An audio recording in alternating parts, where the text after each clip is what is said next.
everybody. We have friends from Universal here to bring us the lovely news of the space. All right, I guess that's my turn to chime in. All right, welcome to this special live recording of the Universal Crypto News Show and the Nat Chat server. Special thank you to Natasha for having us. I can't think of a better place to host our show. Nat Chat is a community-first Discord dedicated to all things DeFi, but beholden to none. We cover a broad range of topics on the news show, and we don't want to pull any punches when giving our opinions or ideas on the subjects. So this is a very comfortable setting to have an open discussion about this fast-moving space. So thank you. And with that being said, this is for educational and entertainment purposes only. So please do your own research. This is not financial advice. As usual, there is a lot to cover, so we're going to get right into it. But let me briefly mention we have a giveaway this week, which we have not done before. Universal is going to give 20 BUSD to a new subscriber to our YouTube channel, which I did post, and it's pinned. Thank you, Natasha. Once we post the recording, so you can subscribe anytime, and then simply leave a comment with your Discord or Twitter handle when we drop the episode. And then, Nat, I don't know if you want to mention the giveaway that you were going to do before I start with the news. I pinned your thing and made questions for everybody to go see there, the link, as well as I'm going to be giving away $30 BUSD that's in the audience as well. Around the end, we'll probably go ahead and pick somebody from the audience to win $30 BUSD. That is awesome. Yeah, I'll try to take a screenshot around the middle as well, just so that we can get a good guesstimate on who's been here the whole time. We've already got 12 people in the audience, which is great to see. I'm excited. It's going to be a pretty great show. Always fun, especially with Nat on the show. So can't wait to kick it off. All right, well, let's get into it. Like I said, there's a lot to cover. Generally speaking, we go over kind of headline macro news, do some regulation nation state news. Then we do bullish and bearish news and some on-chain, different chain specific news, and then some DeFi news and rumors. So we'll start off with kind of the major headlines. Last week, CPI increased 0.04 for the month, more than the 0.03 Dow Jones estimate, according to the Bureau of Labor Statistics. And on the 12-month basis, it was up 8.2% off its peak of around 9% in June. And the markets are bracing for a fourth consecutive 75-point hike in November. Data from CME Group even now shows investors pricing in a 3% chance of a 100 basis point rate hike. That's 3%. I will say there's been more and more talks that the minutes from the last meeting of the Fed were pretty dovish, so we might actually be spared that. And I mean, the markets took a pretty big hit when that CPI data showed up. I don't know if you saw the candle, but it went down and then up, right? No, it went up then down. It liquidated everyone that was shorting it, and then went and liquidated all the longs. It was insane. I haven't seen a candle like that in quite a while. Yeah, I don't play the market when it comes to, when these data points come out, but a lot of people do, and they're scheduled. It's a way, a lot of people do play the market knowing that these reports are coming out. Yeah, I mean, if you were smart, if you longed into heading into it, kind of took your profits at the top and then shorted, you made a killing. I know, but you got to be a really, really good trader to do that, because you need real fast hands. Really fast hands. Yeah, that is not what I claim to be. So I'm more of a long-term, looking for long-term trades or long-term holds, really.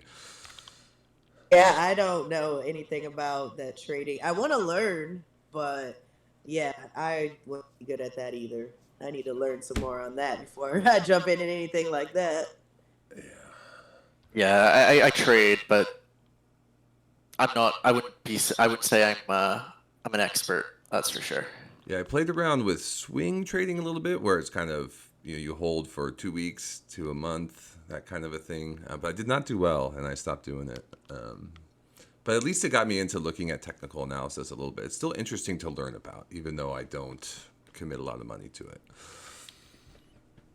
But just to kind of build on that, on 10/16, this is recent, Italian inflation reached 8.9%, the highest in 37 years. And Germany inflation reached 10%, the highest it's seen in 32 years. And then I think this is what you were talking about. The FOMC minutes reveal that the Federal Reserve is committed to raising interest rates. So a lot of people just betting a little bit on what that's going to be in early November. Is it going to? But it seems like the consensus is around 75. Although maybe you think a little different, Ozzy. 75 is still the consensus, but there's more and more kind of discussions on whether or not it might be just a half point. If we just see a half point, not a 3/4 point, and they kind of do a half point, quarter point raise going into the end of the year, basically with their last 3 meetings. But we'll see. I'm eagerly waiting to see what's going to happen. Yeah, a lot of people watching the Fed and kind of just looking for something to break, it seems like.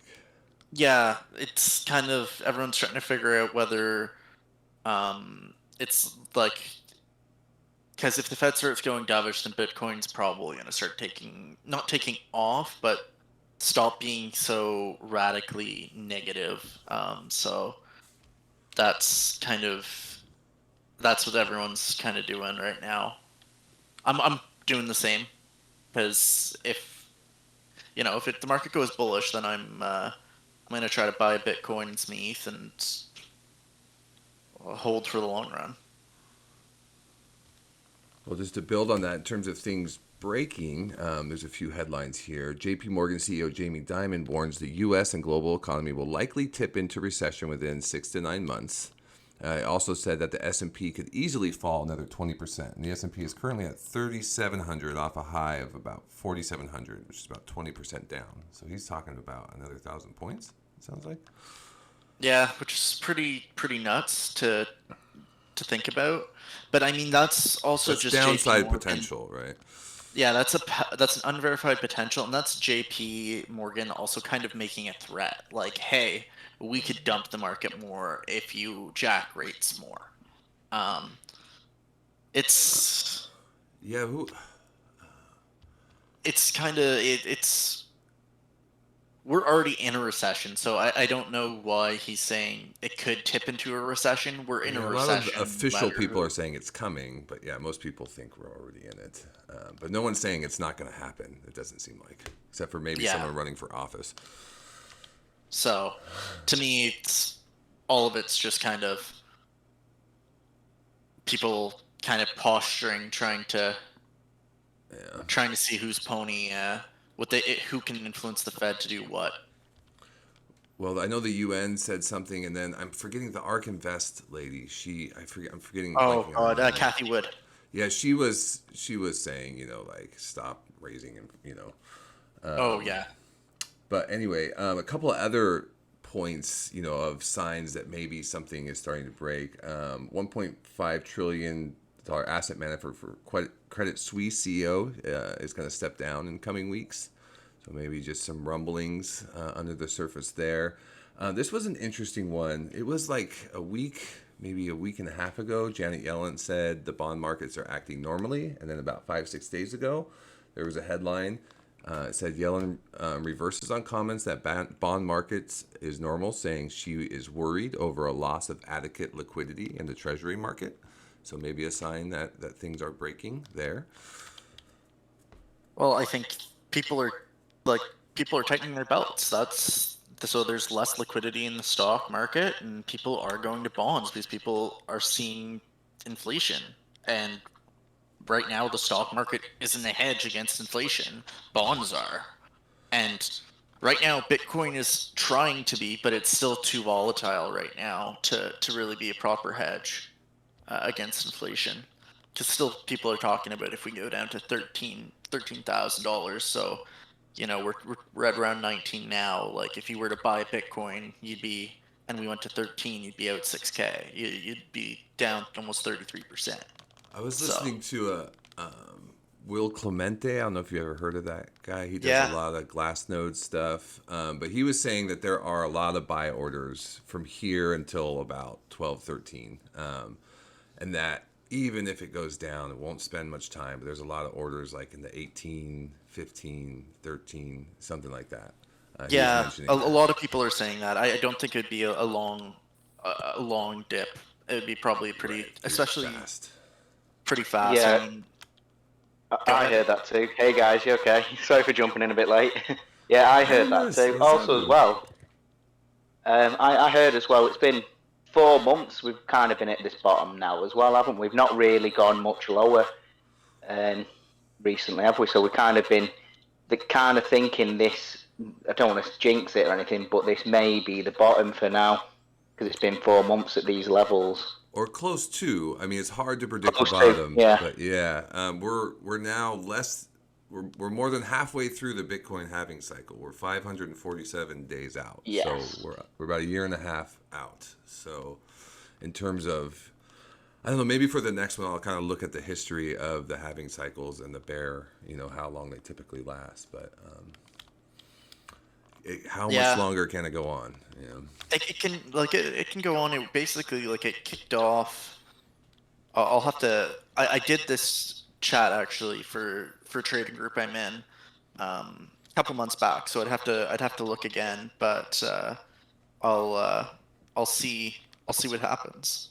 Well, this is the I'm last always kind curious of to see. scary bit of news, I guess, of that there still is some downside pressure. This was an interesting tweet. Michael Burry highlighted a tweet that was about U.S. sanction on Chinese chip manufacturers, and just Yeah. in kind of this World War III threat kind of a thing. But anyway, let me read about it real quick. Lots of people don't know what's happened yesterday, but this was on 10/14. To put it simply, Biden has forced all Americans working in China to pick between quitting their jobs and losing American citizenship.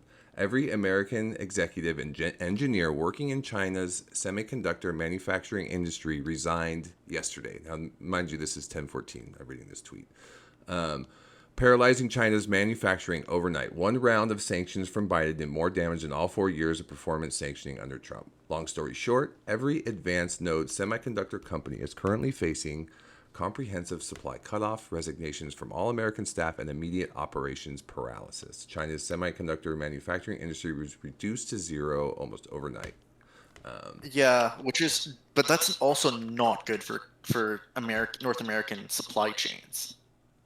It's terrible for North American supply chains because those semiconductor chips are for cars, computers, It's laptops. one of the most important commodities out there for the global economy. They're pretty key to this technology world, and the U.S. doesn't have enough production to sustain itself. So, does it really hurt China? Absolutely. Well, on my trip I went to Arizona, and they were building a huge semiconductor facility. Yeah, they are building. There's one being built in Arizona. There's one being built in Texas, and I think there's one other one being built. I forget where in the U.S. I think it's in the Northeast, but I could be wrong about that.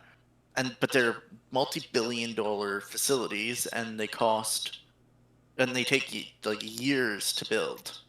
Yeah. So it's just more pointing out that there are still. I mean, this is not talked about in the media, but there are still some dangers. This is a heavy sanction that I never really. That's a pretty heavy. It's a very heavy sanction. Like an escalation of tensions between China, and just the fact that there are more possible macro headwinds, with this war in Ukraine and tensions with Taiwan and U.S.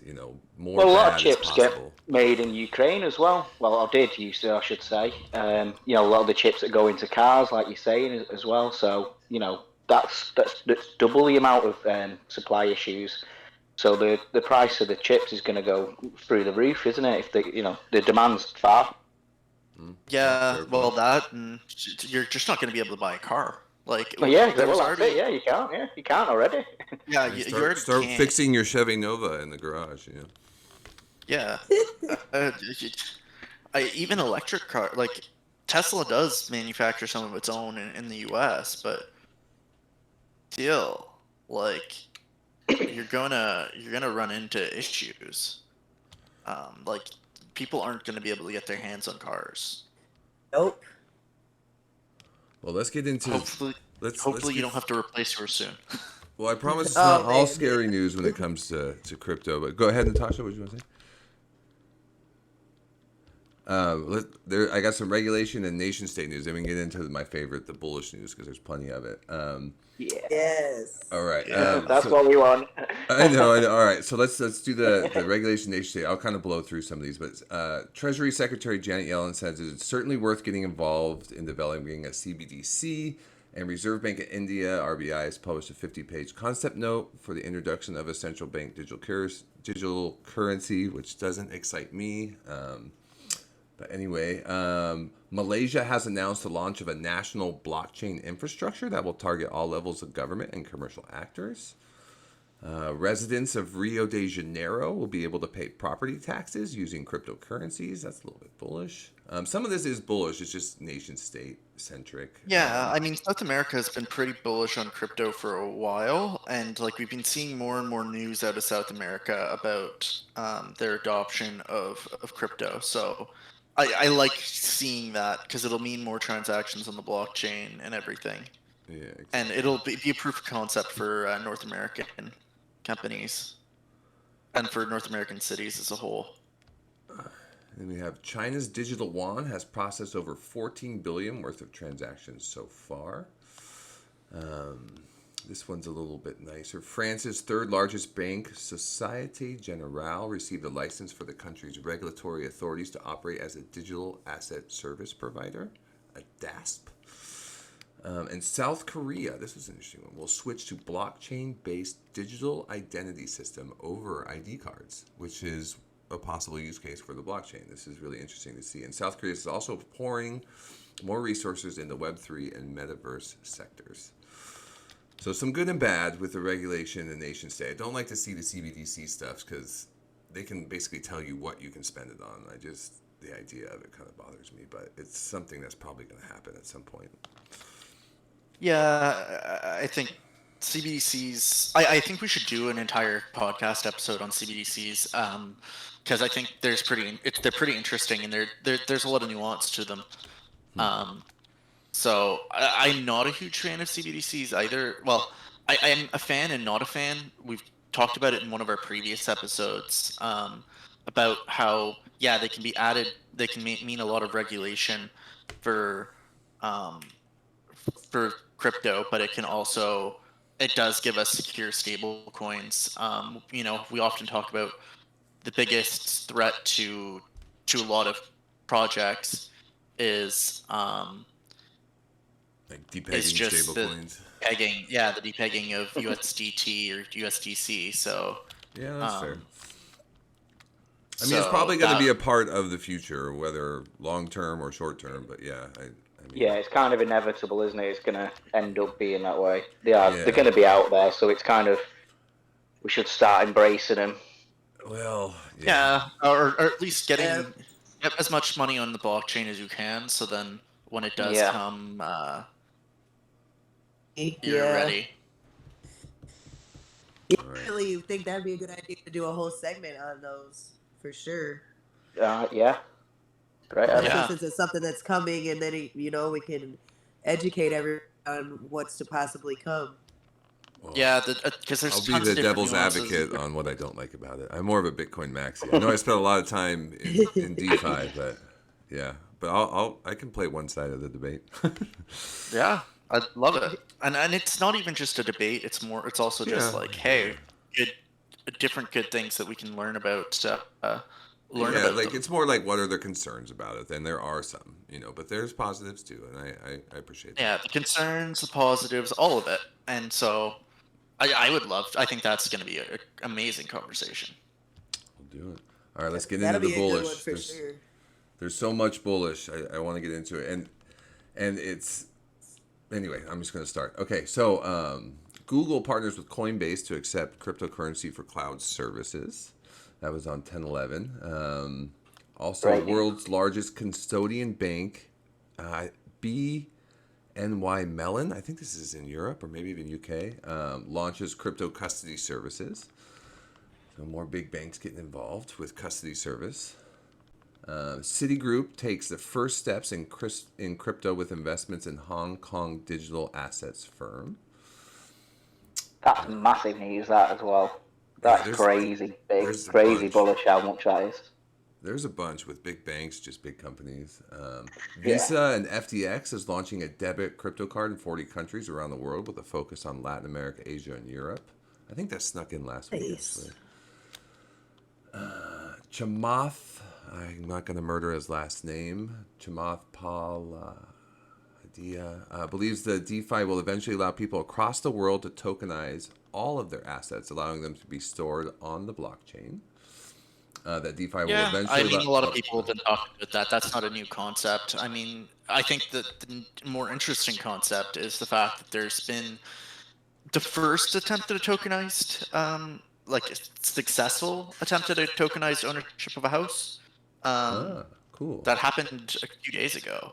So I think that's to me is more bullish, more interesting than. I missed that one, but to build on that, this one just came out today. The World Gold Council wants to tokenize the market. The organization plans to issue gold-based tokens, which will increase the availability and transparency of the real physical product. That's interesting. I know there's TaxG, which is supposed to be backed by gold. So that's interesting to just see that the gold market's embracing it.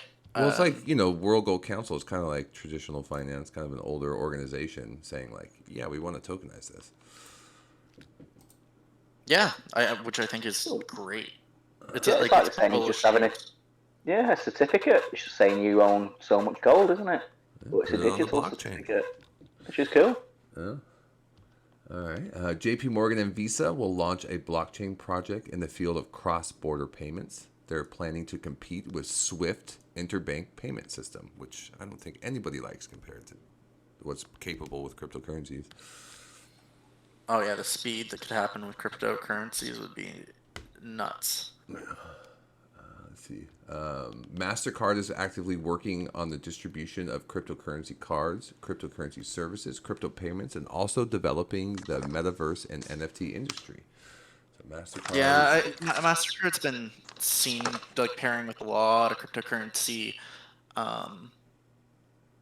service providers, either like exchanges or some other kind of smaller things to start getting their foot in the door, because they want to make sure that they keep a foothold on the market as a whole. That was more than a week. I was on 1013, and just yesterday, another MasterCard headline would provide banks with tools to access cryptocurrencies. The new banking program will facilitate and speed up. Debt's a very powerful vehicle, and so they make their money off people going to debt. So if you make it easier for people to spend money on different things, then it's better for them. They make money off your interest and selling your debt. Right. I'm sure it'll be the old adage of they'll be the custodian of the crypto. I would have thought, like it is sort of on an exchange where it's not your keys, it's not your crypto sort of deal. So then if you don't pay your bill, your credit card bill, they still have the crypto. I would have thought until you get it out of their wallet. Yeah. Just surmising how they would work it, how they would make their money, and obviously they'd stake it. They do various things to make an extra bit. Well, it's just a reminder: if you do start using these companies, if it's not your keys, it's not your coins. So be careful about that. Yeah, exactly. I mean, we've seen what's happened with all these, Celsius and Voyager. And, yeah. What can happen if it's not your keys? You don't have access to it. Let's see. What else do we have? MasterCard. No, we did that one. MetaMask will allow U.S. customers to buy cryptocurrencies directly from their bank accounts. That's new. That's good. It's new, and it makes onboarding so much. Like, it cuts out KYC services. Yeah, MetaMask like the is KYC, one of the biggest wallets out there. Yeah. We've It got cuts a out online. well. Sorry. Oh, sorry. It's all right, you go. It's okay. No, it cuts out like centralized exchanges in a big way. Mm. Like you can still trade on centralized exchanges, but one of the biggest uses that I see most people use centralized exchanges for is to onboard fiat and Yeah. to offboard fiat if they offboard fiat. Not a lot of people do. Or offboard crypto into fiat. So Yeah, I- access We to a have bank a account is banking huge. app over here called Revolt. I don't know if you guys have got it in the US, and it's a proper bank, and you can just buy straight crypto through that as well now, which is pretty good. I live in Hawaii, and it's Nice. absolute junk out here. It's really hard, Yeah. to get access, crypto to bank account. It's like many steps involved, and you got to be patient. Yeah. So anything that increases access is great. And I know it's Oh, coming. I really believe that it will be coming, but yeah, it's hard right now. You got to be patient. But I'm not making any fast moves. So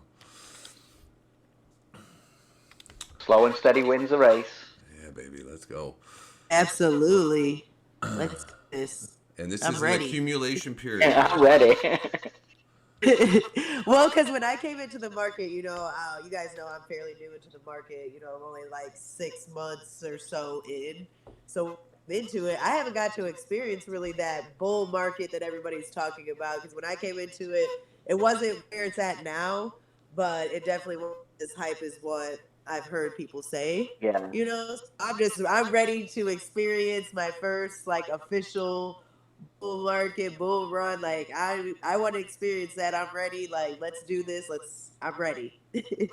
It's going to blow your mind because you stuck around in the worst, well, one of the worst times, haven't you? And you're still here, which is great. So when it does come back to bull season, it's going to be something else. It's going to be unreal.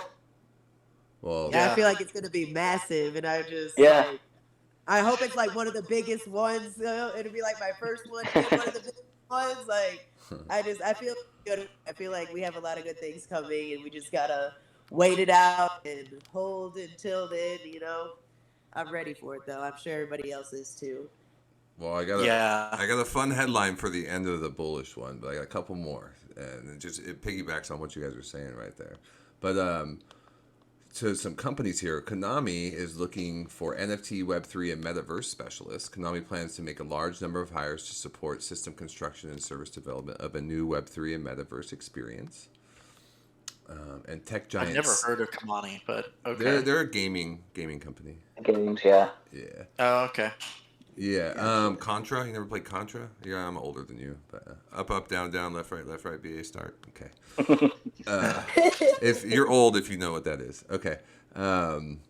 Tech giant Samsung announced a blockchain system called Knox Matrix. The new system was created in an effort to provide real-time, end-to-end production for Samsung devices and their users. And this was the fun fact I wanted to get to. And this is kind of the end of the bullish run here, although there's still more in the chain stuff. Less than 5% of the global population is invested in crypto. So if you're here, you're early. Man. 5%, less than 5%. And Bank of Canada reveals 30% of Canadian citizens own Bitcoin. In the U.S., it's around 20%. So we're a little bit ahead of the game, I think. But yeah, less than 5%. So you're ahead of 95% of the world if you're involved in crypto right now. I'm in a small percentage of Canadians then. God. Yeah, well, that's I just thought Bitcoin. I thought Canadians were a little bit bigger on crypto than Americans were, but I guess not. Yeah, let's go, bro. Mistaken. Yeah. All right, we got a little bit of bearish news here.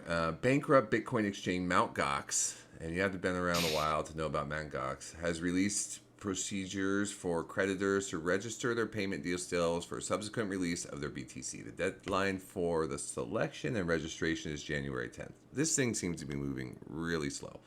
And yeah, but it went through the courts, and so the fact that it's actually even happening is bullish to me. It's like it'll get settled.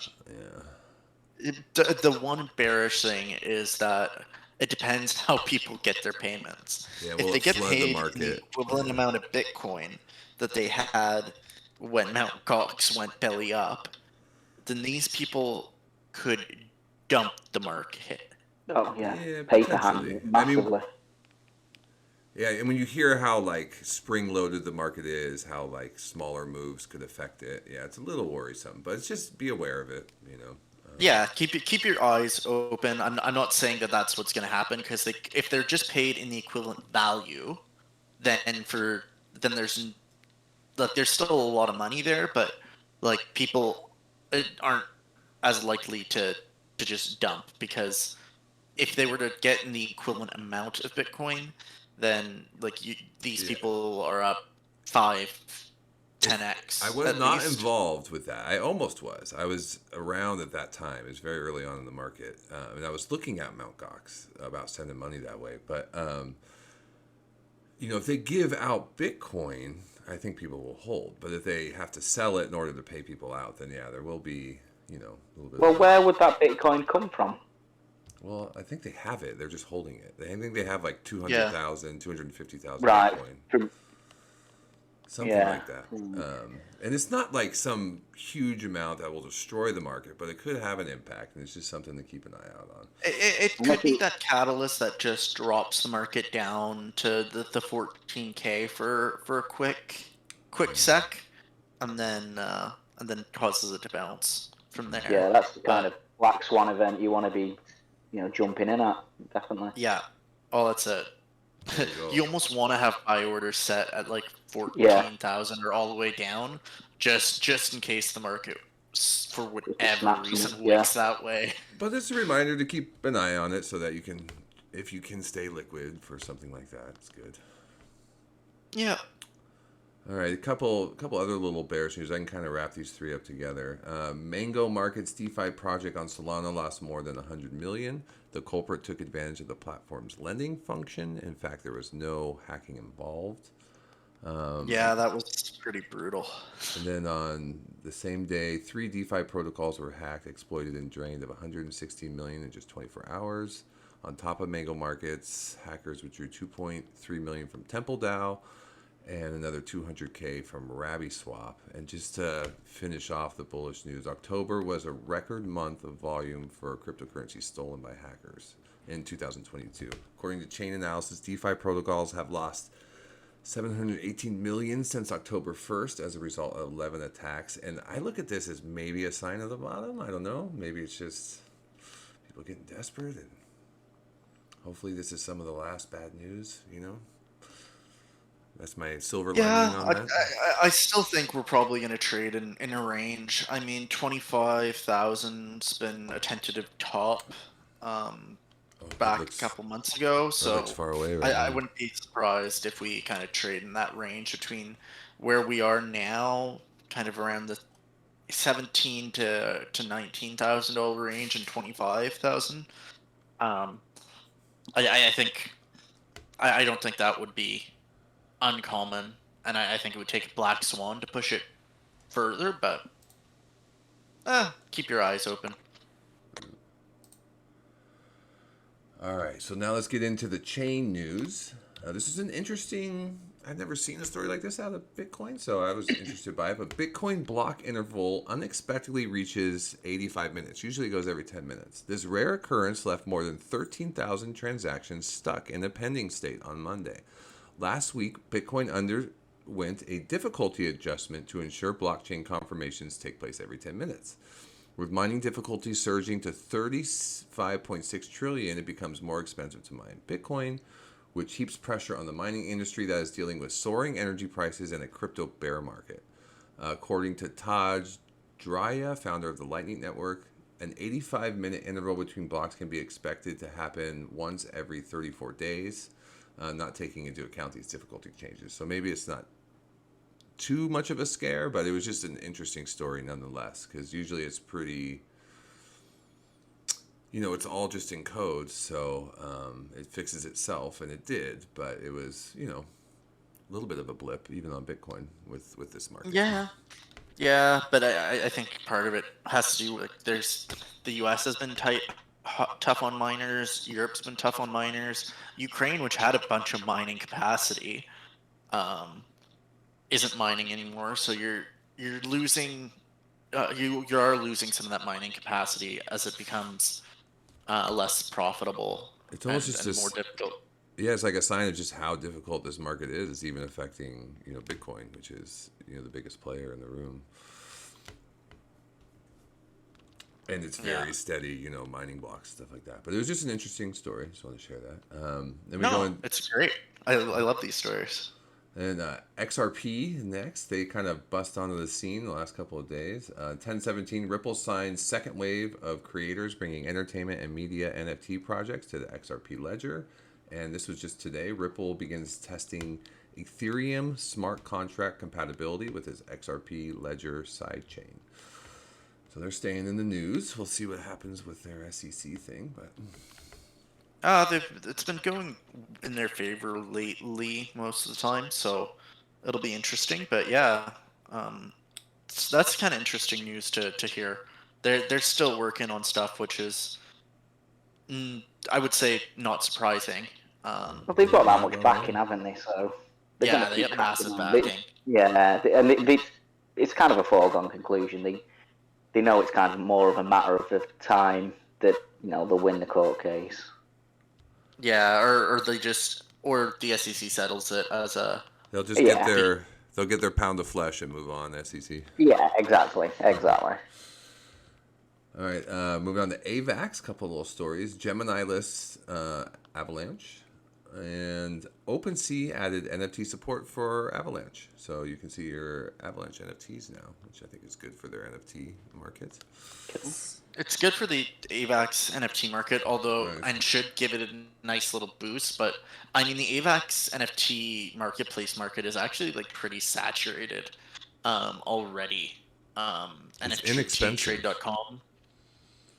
Yeah, it is. It is expensive. No, I mean it's inexpensive compared to like Yeah.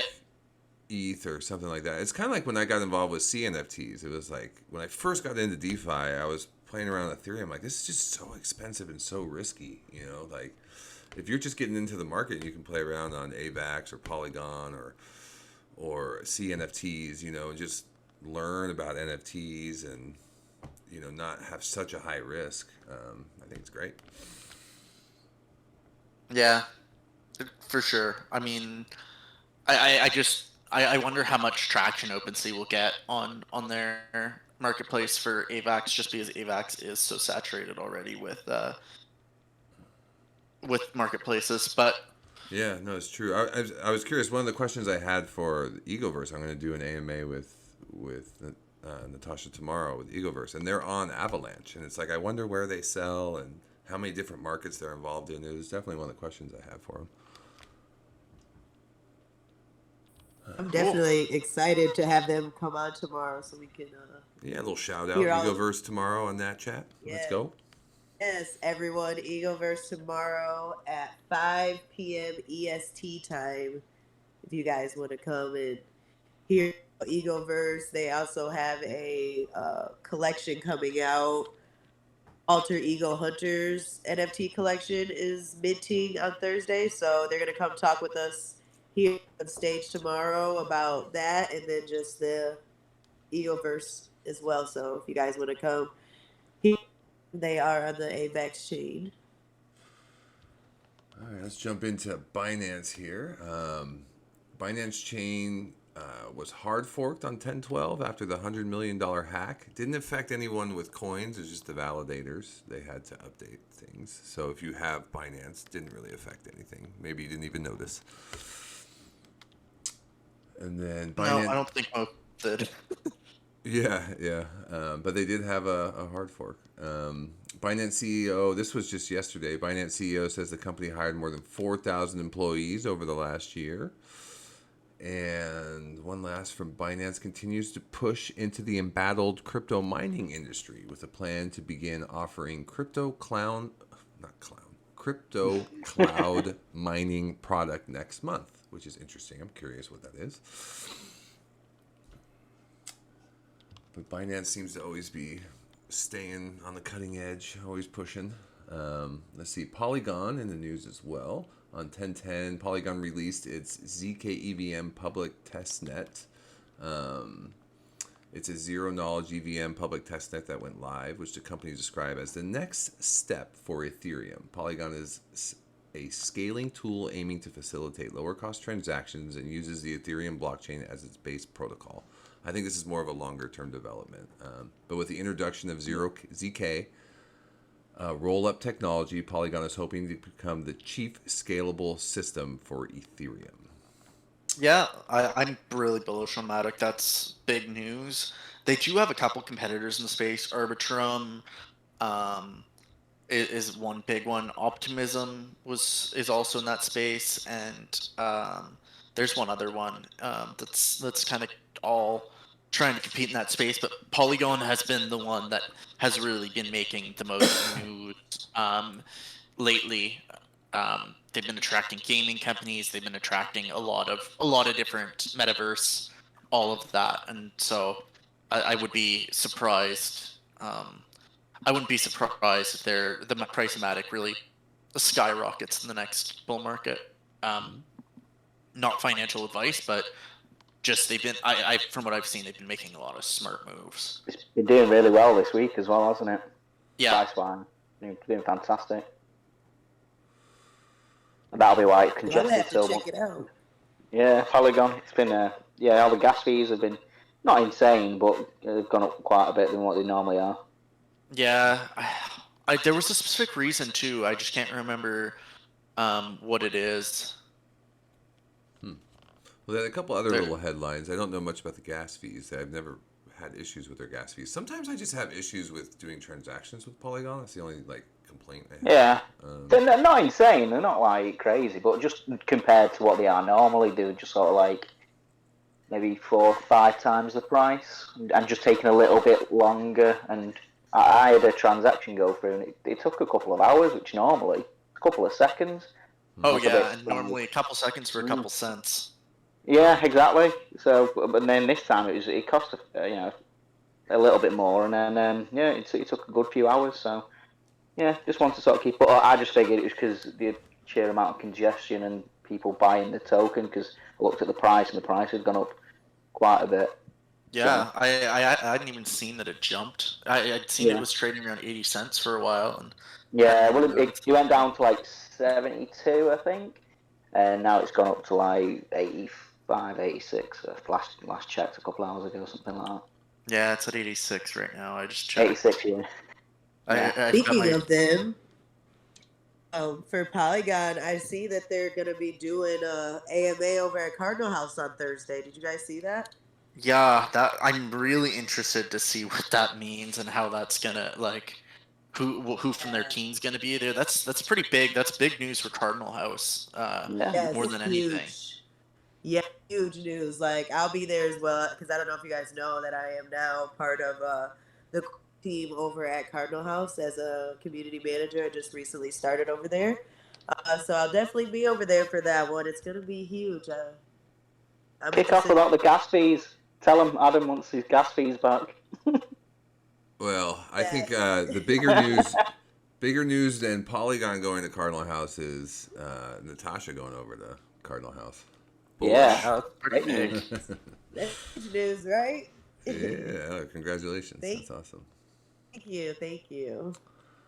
All right, a couple other little things from Polygon. They partnered with Virtua to enhance its NFT marketplace, and they launched a service to fight corruption and police lawlessness in India. I don't know exactly what that means. I probably should have looked into that a little more before I posted that, but just interesting. I don't know how Polygon can help lawlessness. That's interesting.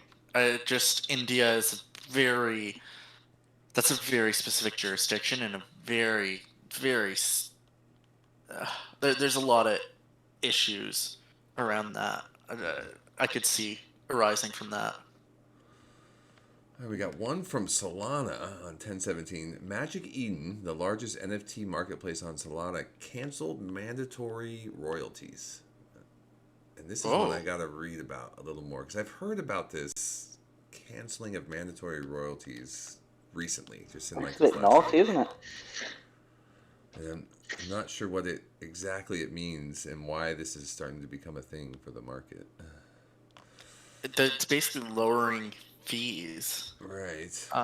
Overall, which means when projects can't make if it's if it is what I think it is, then either projects users don't have to pay mandatory royalty fees to projects, or they don't have to pay royalties to the marketplace as part of their sale. So that 2.5% that you often pay as a Right. transaction fee. Right. There's usually on- there could be two sides to it, right? One to Solana, or one to the marketplace, sorry, and one to the creators, right? Yeah. So I wonder if 'Cause they're talking I about thought one or that the would have been other. hard coded into the actual NFT. Well, I So think you- it's yeah. possible that the project side is hard coded, and it's just the The It's Because just that's the the other whole point. side. The artist is meant to get the royalties. That's the whole point. Yeah, so I think it's probably the artist side is probably like hard coded into the NFT, but the 2.5% that a lot of marketplaces take is probably not, and can probably that's probably what they're eliminating.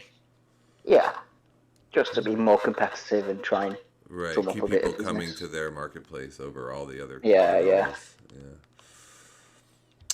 All right, now we can get into Which isn't DeFi naughty then, actually. I thought it was, they figured out a way how to stop the artist getting royalties. That's how I sort of read that. But no, that's fair enough then. Well, maybe deserves a little more research, but it's just starting to see that. But yeah. Yeah, I'll have a look at that. Now we can get into the DeFi news and rumors. I guess this is VeChain. They announced plans to hire 100 plus developers in Europe. And I did hit up JP Analysis on the chain, who had an interesting tweet about Horde, which we'll get into, about researching them, just because I am interested in VeChain. And they do some pretty interesting research. Shout out to them. But yeah, just a little news from VeChain. I know we talked about them a little bit last week. I was starting to kind of dollar cost average into them. Not financial advice, but just something I'm doing personally. But then also with DeFi news and rumors, Yield Nodes was kind of big in the news. They that was halted massive. Yeah. all withdrawals, just a complete pause to their ecosystem.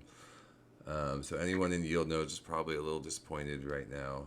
They're going to hold, they're saying for a year, but they were around 3 years. So there was, they've had a long time to get a lot of clients. So if you've been around DeFi, I'm sure you've heard of Yield Nodes.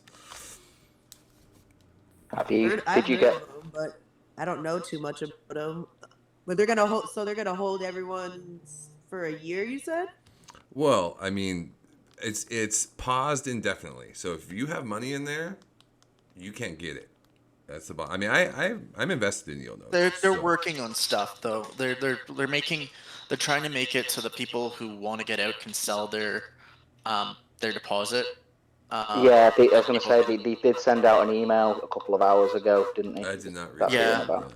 Yeah, you got that. Cool. Yeah, I'll have Yeah, I to catch saw up. But there was some of the discussion that people were upset about was that there was an audit 3-4 months ago where some people went out there and they were 130% collateralized. And in the interview that they did, after this announcement, they're like, well, we either have to pause indefinitely, and restructure and go to this new, NFT style, just get rid of the master noding. Or we were going to pay out 10%. So a lot of people were upset. We're like, what happened to the other 120% in 3 months? So there was just a lot of questions. Because they were over collateralized in SAAP tokens, which was one of the things that they were masternoding. Well, that and was then the part of discrepancy. it Is they were was saying it wasn't. They were over collateralized in Bitcoin, and what happened to it? So that was one of the well, questions. some of it's bringing also up. locked up on Binance and another major exchange that like frozen their withdrawals. So Yeah. there's a lot of weird things going on there. And then the other. But they're still saying you can get quarterly payments out, can't you? Well, Yeah, they're gonna. It's locked up, but you still get quarterly They're payments. still gonna pay a 5% a quarter. That was it. Like so my deposit will still go up 5% a quarter, as opposed to Which, compared to traditional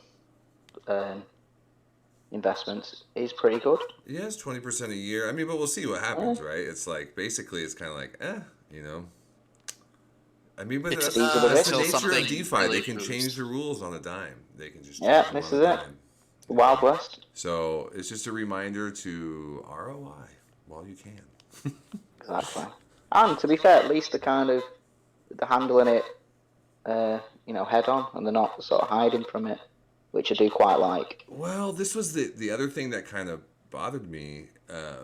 So the email came from Urs, but there's like the CEO, I forget his name right now, who does a lot of the speaking. He just didn't seem to know anything about it. You know what I mean?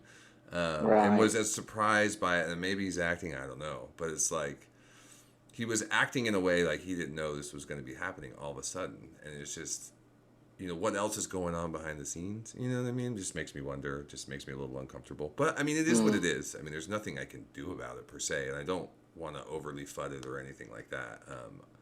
Yeah. I mean, Just stating the facts, the news. yeah, just kind of grin and bear it and hope for the best and support it as much as I can. But it is a reminder, especially when you're messing around in DeFi, to just always Be smart, good be idea safe. and ROI. Get your money back out when you can. Don't get carried away, and we can go right into Horde with this. They changed. Oh God. They changed their Yeah. deal, right? So, Oh. and also, so they changed. So once you claim now, your 1% goes to 0.5%. It's still going to pay out, but there's a lot of worry about whether the price is going to depeg, right? Because it's been pegged to around $100. Well, it's been, according to most, the runway was only about 5 days a couple days ago. So Yeah, so they I made unlocked- these changes. I mean, they're not talking about the runway Horde, but yeah, people looking from the outside at the analytics are saying that. But they did runway's make some pretty major bad. changes, and there must have been a reason, right? So it's hard to argue that that's not the case. Yeah, and I'm wondering because they also had that NFT sale recently for the trading bots. I'm wondering, does anyone know how that did? I'd It's, consider it's about 50% sold out.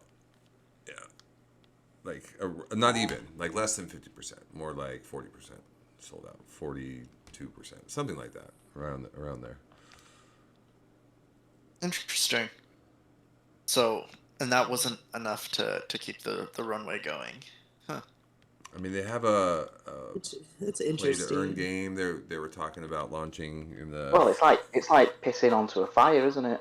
At that point, with the inflation and that. So if they were having the trading bot, they should have done it separately.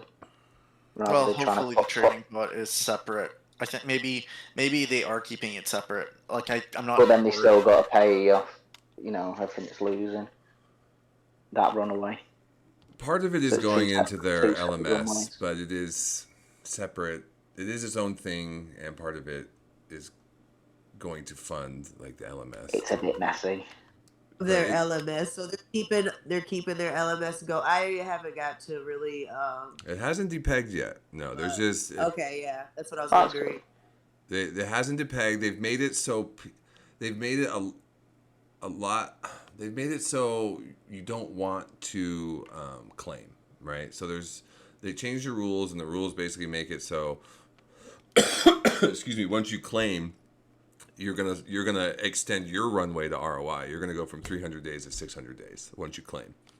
So they'll still pay out all the Horde that they promised, but now it's gonna take 600 days to 300 days for what, you know what I mean? They're gonna go from Well, that was 1% a to lot of 0.5%. people were compounding, which Yeah. makes sense. Yeah, and it was just getting like too much. So now those people who are claiming and compounding, it's like, okay, you can do that, but then you're gonna have to wait longer, So it did kind of stop a lot of the compounding, a lot of the claiming temporarily, but we'll see what, this is all happening kind of in real time. It's one of the many live stories that we've started to see. Pressure on the market. Yeah, I just keep seeing stuff with this LMS and not working out for projects like well, it's because you need you need new revenue to fund the LMS. Yes, Constantly. exactly.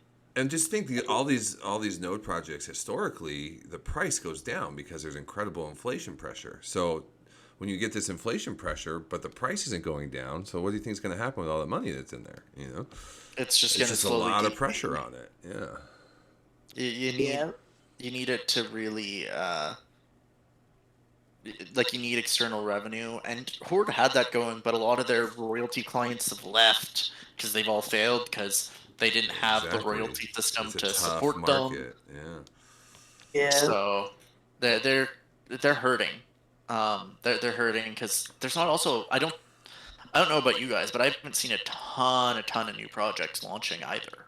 Exactly. Yeah. No, it's a tough market right now. Yeah. I see them, but not too many. And then when was seeing at first, it felt like there was some coming out every day, but now it's just like, It's it's just a quieted few up here. quite a bit. Yeah. Yeah, it's super quiet. Yeah. Except right here. Well, Let's this is go. it. This plays into the "have we reached the bottom" storyline. Yeah, like when it really gets quiet, and I mean, this is one of the bigger projects. Horde has been one of the big success stories, Yeah, it's but been good so it's far. feeling it for sure. Yeah, Yield Nodes and Horde were big Right. projects. They Right. were The they were last huge surviving communities.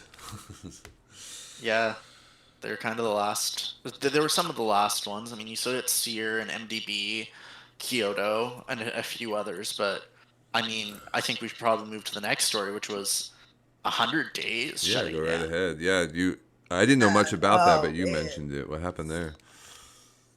So 100 days announced over the weekend that they were going to go through MDB's Gravity program, and were shutting down the protocol, which up until recently, like everything seemed fine with 100 days. I personally wasn't invested, but um, from what I was watching, they seemed to be doing fine. But then a couple weeks back, they were supposed to do their NFT marketplace was supposed to be out to um, to help launch ships that fight underground for their pilot's license sale. Mm. Then all of a sudden, literally hours before that launch was supposed to happen, that pre-sale was supposed to happen, they shut down. They said, "Oh, we're not ready. It can't happen." And it was not the ships that fight underground guys. It was the 100 Days guys weren't ready. And then all of a sudden, it turns out, oh, they shut the project down, and someone lets it slip that $1 million of liquidity was stolen when the project initially launched, or Interesting. around that time, and no one from the team had ever said anything about it. They knew about it, but they didn't say anything about it. And they were basically trying to cover up the loss of liquidity from their salaries. At least that's the understanding that I've gotten from people that were more closely associated with the project. So there's probably some nuances that I'm missing. Weren't they a part of like the rebellions? Didn't they put together like an on-chain alliance or something like that? They're I don't know if they're part of the On-Chain Alliance. I thought it was Delta. There was a guy from Delta that was involved in the On-Chain Alliance, but yeah, I don't know. I do remember one story though. Were you a part of that chess tournament from Cardinal House? Yes, I wasn't a part of it, but I know of it. Yeah. Do you remember when I don't know, there's a guy from 100 Days. He was playing and he was accused of cheating. Wait. No, You remember that? I don't. I don't remember that it was the guy from 100 Days, I but think okay, it was the guy yeah. from what's that? It's like well, I don't want to find it Arnesh? too much. Yeah, I'm pretty sure it was that guy. I mean, do your own research. I don't want to, kick somebody while they're down or whatever. But from the way I remember it, and I forget who he was playing, but he was like, dude, your like accuracy is 100%, bro. Like, how is that possible? Nobody does that unless you're cheating. He was accused live on air. It was interesting. I was like, oh, drama. Drama. But it's just, I it's guess interesting that it comes out later, there's issues with the protocol, stuff like that. So, Exactly. So that's interesting. but it made I me didn't know like about that. not want to, and the guy who played him was a good chess player and could spot something like that. And they ended up playing each other too. It was interesting. And they tied and then had a duel, like a blitz, and he won or something like that. but I forget who it was. Yeah. I wasn't. Go ahead, Nat. I wasn't personally invested over there. I don't really know too much about them. Just the little bit that I read and stuff here and there. Really the stuff I was seeing, I didn't see this coming. So it's like interesting to hear. Like money all was these little taken. things. Yeah. And they For came cheap. through from Raven, which was a debacle. Yeah, that's it. So the There's a whole lot thing of was Yeah. weird. there's a lot of little weird pieces to it. Yeah, because Probably- Raven was awful, and I thought their name was like one of the big reasons I never invested in them, because I remember being added to both the Raven and the 100 Days Discord pretty early on. Right. Before I think they had less than 200 members at the time. Yeah, OC No was problem. part of that. Yeah, I wasn't in the OC. I just happened to get an invite from a buddy of mine, and yeah, and then I just I was like, 100 days. That something doesn't feel right about 100 days. Like that scares me. Just given how many rugs were going on. So How many days did it last? it lasted more than 100 days. Oh, there you go then. You know. Yeah, that's all they promised. Over delivered. Oh, God. So the last one, kind of DeFi news and rumors. I don't know if you want to talk. It was kind of a wild story that Adamus was telling about crow nodes. I didn't hear anything about that. You want to tell that story? I mean, Adamus? I'll tell it. I mean, to be fair, it's on their announcement, so I'll just I won't Yeah, read go out for what it. it's Tell called. the story. It's one long ass announcement. But yeah, we went on a bit of a crazy little story, bit of gossip. I don't know what you want to call it, but I'll kind of go over it anyway. So if you go over to Crow Nodes, just a decent project, just a node project on the Kronos network, and basically the main dev put on the announcements yesterday, might have been the day before maybe, and just basically saying he wanted to put all these rumours to bed about them stealing money and whatnot, which they've not done apparently, but just people causing rumours. So he does a couple of points. He goes, "We've not stolen any money, but however, we have had a breach in the team security." So basically, there was two of them. It was breached, and they were getting stalked. So they ended up changing the names on the Discord and all this to sort of protect them. And I don't know how they'd been doxxed or whatever. And they were getting blackmailed to sort of give out tens of thousands of dollars or else and all this. And then back in September, one of the guys, how do I say this now? Basically, one of the guys messaged the lead dev on Discord saying two guys have broken into his house with guns, and he's ended up shooting him and killed him dead. And while he's waiting for the police, this is when he's then said that they were coming in asking about the Crow Nodes money and all this, and asking for the lead guy who wrote this announcement. And he was showing you the group chat and him sending all these messages, and it was while he was waiting for the police and all this, and he seemed very sort of blasé about killing these people, and it's like, one, I wouldn't be on Discord after I just shot two people in my house. But now he's deleted his account and all this. But if you want, you head over to the Crow Nodes Discord, and the guys put the chat, he screenshotted it all, and he's put it on there, and it's an insane read. Yeah, that is a wild story. Like, I had not heard that, and I was just like, man, that is just too wild. Yeah. I mean, I can read a bit of the chat here. Let's go.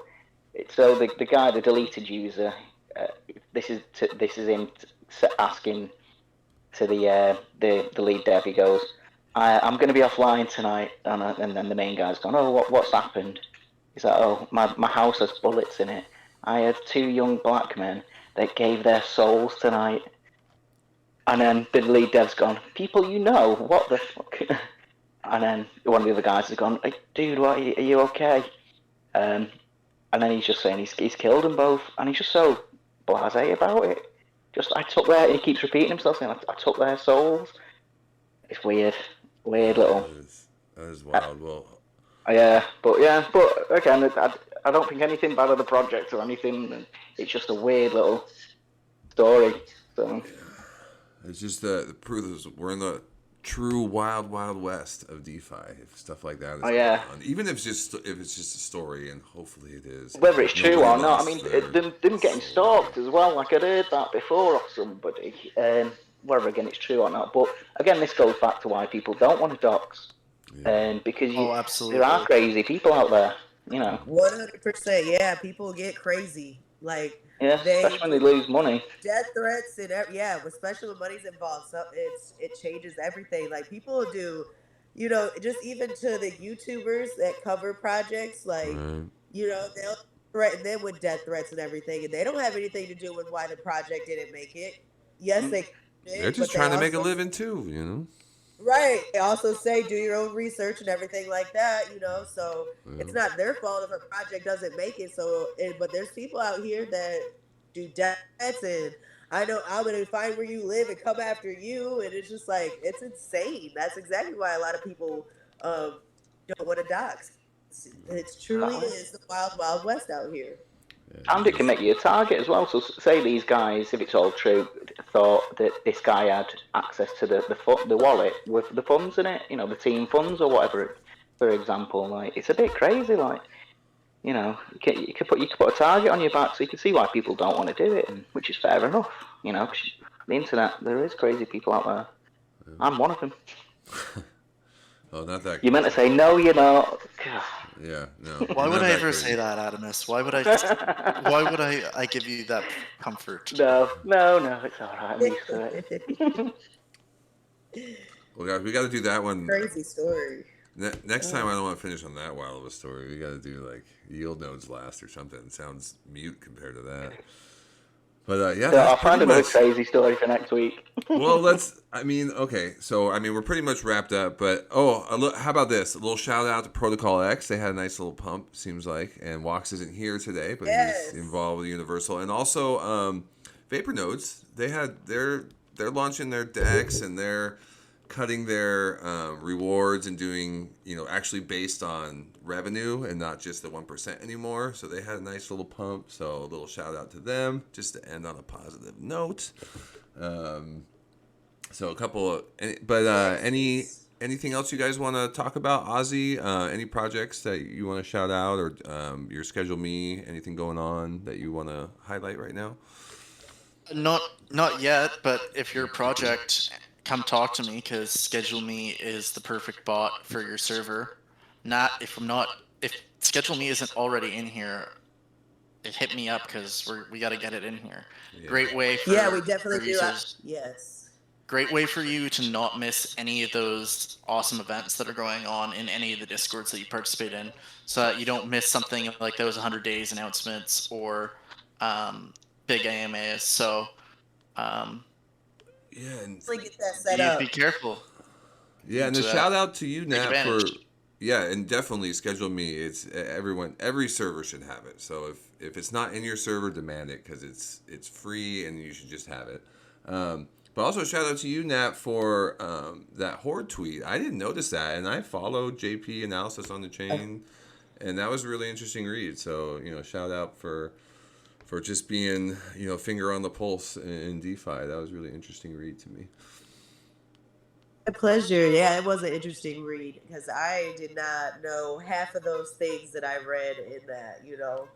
And I followed that one pretty close, but I did notice they took, I did notice the changes happening, and even before they made the changes, I noticed that they took the LMS bot off. I'm like, something spooky, because...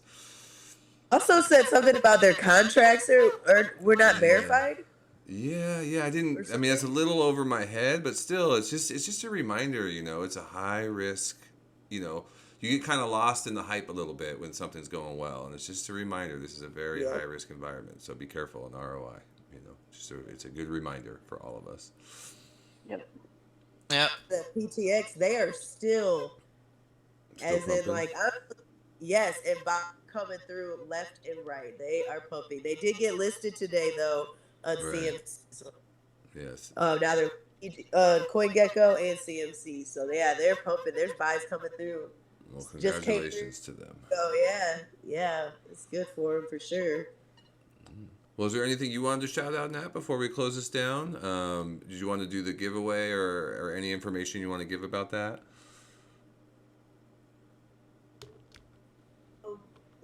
give away. I got people's names in here on this little wheel thing, so let's give it a spin. Let's make sure I got them all on there. Spin Okay. that wheel. Oh, Wild Wheel Pizza.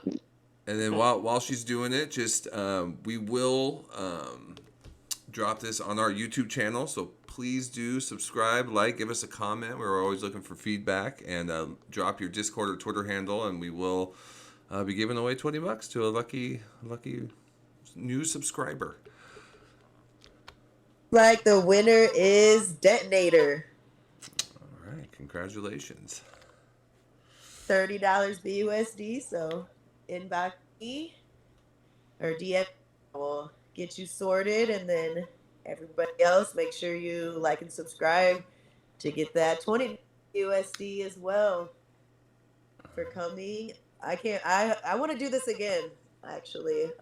We'll line it Guys up, are no down. problem. That was fun. Yeah. Line it up. Oh. We kind of have the idea to shorten these so they're a little bit more palatable. So if we do them more often, instead of every week, every other week like we've been doing them, we could start doing them twice a week and do more half-hour versions and maybe a little more of the DeFi news and rumors, which is fun. Yeah, absolutely. I'm definitely down to get on stage with you guys again, either here or over there, either one. I definitely want to do it again. Yeah, I love it. It sounds great to me. It's supper time for me, and I'm pretty sure it's supper time for you, Nat. So I gotta hop off, and I want to thank everyone who's tuning into the show live or who's gonna listen to the recording afterwards.